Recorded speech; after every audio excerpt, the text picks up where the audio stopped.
ಎಲ್ಲರಿಗೂ ನಮಸ್ಕಾರ. Welcome to SLV vlogs. ಇವತ್ತು ಊರಿಂದ ಕಂಚಿಕಾಯಿ ತಂದಿದ್ದೆ ಒಂದು 3, ಅದನ್ನು ಉಪ್ಪಿನಕಾಯಿ ಮಾಡ್ತಾಯಿದ್ದೀನಿ. ಅದನ್ನೇ ನಿಮಗೆ ಶೇರ್ ಮಾಡ್ತೀನಿ ನೋಡಿ. ಇವಾಗ 3ನ್ನ ನೀಟಾಗಿ ತೊಳೆದು ನೀರಿನ ಪಸೆ ಇಲ್ದಿದ್ದಂಗೆ ಒರೆಸ್ಕೊಂಡು ಕಟ್ ಮಾಡಿ ಹುಳಿ ಹಿಂಡ್ಕೊಳ್ಳಿ. ಈ ಥರ ಎಲ್ಲದ್ರೂ ನೀಟಾಗಿ ಹುಳಿ ಹಿಂಡ್ಕೊಂಡು, ಹಿಂಡಿರೋ ಹುಳಿನ ಎಸಿಬೇಡಿ, ಹಾಗೆ ಇಟ್ಕೊಳ್ಳಿ. ನಾನು ಹೇಳ್ತೀನಿ ಆಮೇಲೆ ಏನು ಮಾಡಬೇಕು ಅಂತ.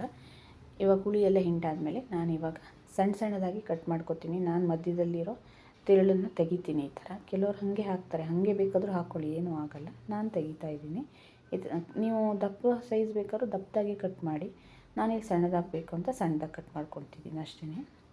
ಈಗ ಈ ಥರ ಕಟ್ ಮಾಡಾದಮೇಲೆ ಇವಾಗ ಉಪ್ಪನ್ನ ಮಿಕ್ಸ್ ಮಾಡಬೇಕಲ್ವ, ಅದಕ್ಕೆ ಇದನ್ನೆಲ್ಲ ತೆಗೆದು ಒಂದು ಪಾತ್ರೆಗೆ ಹಾಕ್ಕೊಳ್ಳಿ. ಒಂದು ಅಗಲ ಇರೋ ಪಾತ್ರೆಗೆ ಹಾಕ್ಕೊಳ್ಳಿ.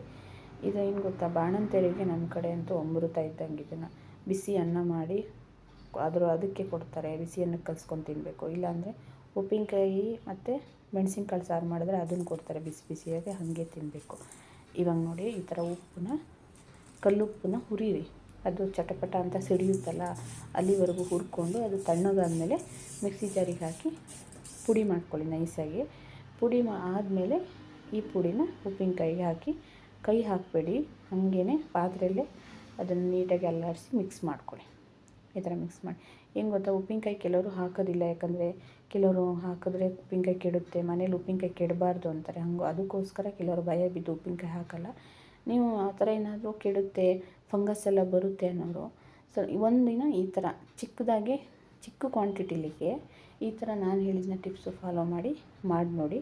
ಖಂಡಿತವಾಗ್ಲೂ ಉಪ್ಪಿನಕಾಯಿ ಕೆಡೋದಿಲ್ಲ. ಈ ಥರ ನೀಟಾಗಿ ಮಿಕ್ಸ್ ಮಾಡಿ ನಾನು ಒಂದು ಗ್ಲಾಸ್ ಜಾರನ್ನ ನೀಟಾಗಿ ತೊಳೆದು ಬಿಸಿಲಲ್ಲಿಟ್ಟು ಆರಿಸ್ಕೊಂಡಿದ್ದೀನಿ. ನೀವು ಹಾಗೇ ನೀಟಾಗಿ ಒಂದು ಬಟ್ಟೆ ತೊಗೊಂಡು ನೀಟಾಗಿ ಒರೆಸಿ, ನೀರಿನ ಅಂಶ ಇಲ್ದಿದ್ದಂಗೆ ಒರೆಸಿ, ಆಮೇಲೆ ಈ ಉಪ್ಪು ಮಿಕ್ಸ್ ಮಾಡಿರುವಂತಹ ಕಂಚಿಕಾಯಿನ ಬಾಟ್ಲಿಗೆ ಹಾಕಿ, ಮೊದಲೇ ಹುಳಿ ಹಿಂಡ್ಕೊಂಡಿರ್ತೀವಲ್ವ, ಅದನ್ನು ಬೀಜ ಎಲ್ಲ ನೀಟಾಗಿ ಸಪ್ರೇಟ್ ಮಾಡಿ ಹುಳಿ ಮಾತ್ರ ಇದಕ್ಕೆ ಹಾಕಿ ನೀಟಾಗಿ ಮಿಕ್ಸ್ ಮಾಡಿ ಒಂದು 2 ದಿನ ಇಡಿ.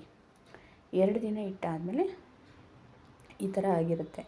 ನೀಟಾಗಿ ಉಪ್ಪೆಲ್ಲ ಹಿಡಿದು ಆಮೇಲೆ ಇದಕ್ಕೆ ಮಸಾಲೆ ಮಾಡೋಣ. 1 ಟೇಬಲ್ ಸ್ಪೂನ್ ಆಗೋಷ್ಟು ಜೀರಿಗೆ, 1 ಟೇಬಲ್ ಸ್ಪೂನ್ ಆಗೋಷ್ಟು ಸಾಸಿವೆ ಹಾಕಿ ಹುಡಿ ಮಾಡ್ಕೊಳ್ಳಿ ಫಸ್ಟು. ಅದಾದಮೇಲೆ 1/4 ಟೇಬಲ್ ಸ್ಪೂನ್ ಆಗೋಷ್ಟು ಮೆಂತ್ಯ ಹಾಕ್ಕೊಳ್ಳಿ. ಇದು ನೀಟಾಗಿ ಹುರಿದು ಅದಾದಮೇಲೆ ಇದನ್ನೊಂದು ಜಾರಿಗೆ ಹಾಕ್ಕೊಂಡು ತಣ್ಣಗಾದ್ಮೇಲೆ ಪುಡಿ ಮಾಡ್ಕೊಳ್ಳಿ. ಕೆಲವರು ಮೆಂತ್ಯನ ಹಾಕೋದಿಲ್ಲ, ಯಾಕಂದರೆ ಮೆಂತ್ಯ ಹಾಕಿದ್ರೆ ಫಂಗಸ್ ಬರುತ್ತೆ ಅಂತ ಕೆಲವರು ಹಾಕೋಲ್ಲ.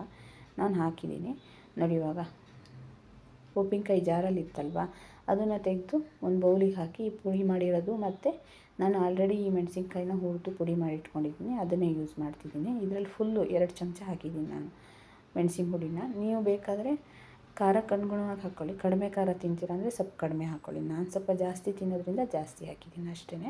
ನೀಟಾಗಿ ಮಿಕ್ಸ್ ಆದಮೇಲೆ ಕೊನೆಯದಾಗಿ ಚಿಟಿಕೆ ಅರಿಶಿನ ಪುಡಿ ಹಾಕಿ ಮತ್ತೆ ಇನ್ನೊಂದು ಸರ್ತಿ ಮಿಕ್ಸ್ ಮಾಡಿ, ಈಗ ಮತ್ತೆ ಅದೇ ಬಾಟ್ಲಿಗೆ ಅದನ್ನು ಉಪ್ಪಿನಕಾಯಿನ ಹಾಕಿ ಒಂದು 4ರಿಂದ 5 ದಿನ ಇಟ್ಬಿಡಿ. ಆಮೇಲೆ ಉಪ್ಪಿನಕಾಯಿ ರೆಡಿಯಾಗಿರುತ್ತೆ.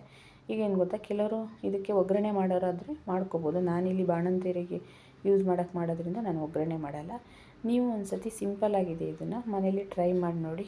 ನಿಮಗೂ ಸಹ ಖಂಡಿತವಾಗ್ಲೂ ಇಷ್ಟ ಆಗುತ್ತೆ. ಬೇಳೆ ಸಾರು, ರಸಮ್ಮು, ಮೊಸರನ್ನ ಜೊತೆಗೆ ಉಪ್ಪಿನಕಾಯಿ ತುಂಬ ಚೆನ್ನಾಗಿರುತ್ತೆ. ಇದು ಸಿಂಪಲ್ಲಾಗಿದೆ. ನೀವು ಒಂದು ಸರ್ತಿ ಮನೇಲಿ ಟ್ರೈ ಮಾಡಿ. ಈ ರೆಸಿಪಿ ನಿಮಗೆ ಇಷ್ಟ ಆದಲ್ಲಿ ಲೈಕ್ ಮಾಡಿ, ಶೇರ್ ಮಾಡಿ, ಸಬ್ಸ್ಕ್ರೈಬ್ ಮಾಡಿ. ಎಲ್ಲರಿಗೂ ಧನ್ಯವಾದ. ನಮಸ್ಕಾರ.